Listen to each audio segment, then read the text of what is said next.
নূপুরের দাম 1000 টাকা হলেও তার স্থান পায়ে, আর টিপের দাম 1 টাকা হলেও তার স্থান কপালে।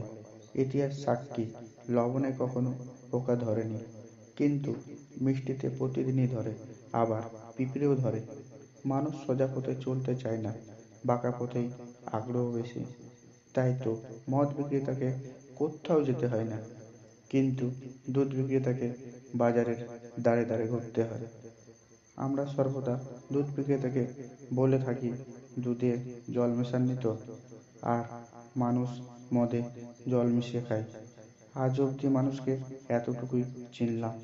কচু পাতা দেখেছেন নিশ্চয়ই, ওপরে সবুজ আর ভেতরে চুলকানিতে ভরা। ঠিক তেমনি কিছু মানুষ আছে, বাইরে থেকে দেখতে ভীষণ সুন্দর পরিপাটি, কিন্তু ভেতরটা আবর্জনায় ভরা। সাপ দুধ খেয়েও বিষ উগরে দেয়, আর গরু ঘাস খেয়েও দুধ দেয়। সুতরাং দোষটা খাবারে নয়, পার্থক্যটা স্বভাবে। নিজের যোগ্যতা নিয়ে কখনো অহংকার করবেন না। মনে রাখবেন, পাথর কিন্তু নিজের ওজনের জন্যই জলে ডুবে যায়।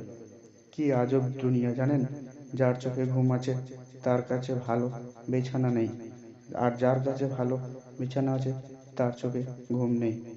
যার মনে দয়া আছে তার কাছে দেওয়ার মতো কিচ্ছু নেই, আর যার কাছে দেওয়ার অনেক কিছু আছে তার দেওয়ার মতো মনটাই নেই।